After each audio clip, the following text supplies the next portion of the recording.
Diesel का बहरान, किसान परेशान। पंजाब भर की तरह ज़िला विहाड़ी में भी डीजल का बहरान शिद्दत अख्तियार कर गया। बहरान ख़त्म ना होने की सूरत में किसान इत्तेहाद का इस्लामाबाद की तरफ मार्च करने का ऐलान। मज़ीद तफसील शमून नज़ीर की इस रिपोर्ट में। जी बिल्कुल, डीजल का बहरान, किसान परेशान। पंजाब भर की तरह जिला विहाड़ी में भी डीजल का बहरान शिद्दत अख्तियार कर गया है।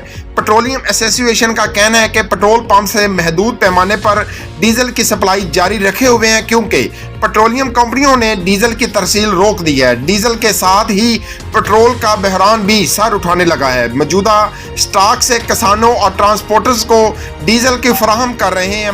मरकजी जनरल सेक्रेटरी किसान इत्तेहाद चौधरी इफ्तिखार अहमद का कहना है कि डीजल के बहरान की वजह से गंदम की फसल शदीद मुतासर हो रही है। डीजल बहरान ख़त्म ना किया गया तो किसान इत्तेहाद इस्लामाबाद की तरफ मार्च करेगा। डीजल बहरान की वजह से ज़राअत के साथ साथ ट्रैफिक का पहिया भी रुकने के खदशात पैदा हो रहे हैं। खाद के बहरान के बाद डीजल का बहरान हुक्मरानों के लिए लम्हा फ़क्रिया है। किसानों ने हुकूमत से मुतालबा किया है कि फौरी तौर पर डीजल की सप्लाई बहाल कीजिए ताकि ज़राअत के साथ साथ मुल्की मईशत का भी नुकसान ना हो।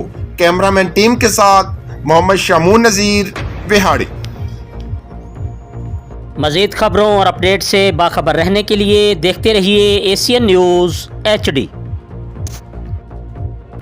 अगर डीज़ल की दस्तयाबी को यकीनी ना बनाया गया तो इंशाल्लाह पूरे पंजाब और पूरे पाकिस्तान से किसान इत्तेहाद सड़कों पर निकलेगा और इस्लामाबाद की तरफ मार्च करेंगे।